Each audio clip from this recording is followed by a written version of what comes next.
I noticed that when I read the book the second time round, I kept trying to highlight keywords and habits and process for someone who as a friend seems like that swan that just gracefully like gets on with their work. Like, so the habits and process for you have become super important, right? Yeah, it's got to be that accountability thing. So I think that's the thing. You can call it, you know, nicey names, but actually it's that accountability point. And I realized it was accountability because before COVID happened, you know, I wanted to lose a few pounds. I went on this like exercise regime, but you had to put a tick in a WhatsApp group if you've done the exercise that day. So it actually became a socialization thing. If you didn't put a tick in, you've let yourself down and then you've let everybody down. So how do you, so how do you convert that social thing to it just being about you in order to do it? Right. Because this is the thing about the invisible. It's like everybody asks, the same for you with all the fantastic stuff you've done, the same for everyone here, and the same for me to a degree. They see the swan, but they don't see the invisible stuff underneath the water. Right. They don't see the processes, the hours of all the graft that everyone expects you to do. And then they expect you to give an easy answer as to how you've gone about doing it. Right. And that's why that was quite useful, because it was as cathartic for me to be able to try and write and understand it a bit. And hence the name of the book? Yes. Okay. Yeah, so, you know, it probably doesn't make sense. I'm okay with that.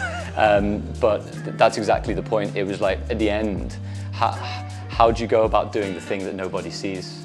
Right. Because we're in this multiplayer world where everybody only sees the thing that everyone else wants to see on Insta, on social, whatever else it might be. It's the comparison engine that we all are. How do we compare ourselves to someone else in order to justify our success? Whereas you can't tell anyone really, and no one's really interested to say, I spent an extra 3 hours last night on my knowledge building. Really?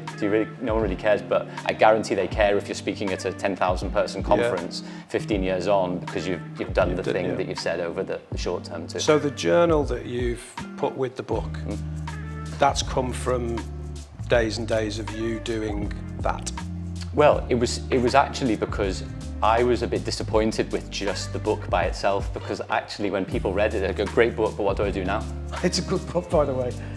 You know, don't feel it is a great I feel book. this is I've read it a couple of times. You're doing a great job of plugging it. I know, well done. really, well, it makes a lovely vase sort Brilliant. of container as well for it. But yeah, that's it was. So again, it was like, I think hopefully people read the book and feel a little bit motivated by it. Right. But then it just fades into the ether of everything else that you read and feel motivated by, and it won't hold you accountable or consistent. Right. Whereas the journal, it's just like, do the 3 things a day. So the idea is, you know, you're interested in TV, film, finance, esports, whatever else it might be, music, fashion, like read, consume, listen, and do. And then note it down every day. Right. And the pride that you'll have from doing it one day, never mind 1 week, then a month, then however much time it is, I think is quite a powerful thing. Well, I think I can speak on behalf of most people in here. You do have a great idea and you do it for a few days and suddenly you get bored because there's no accountability and nobody's really checking.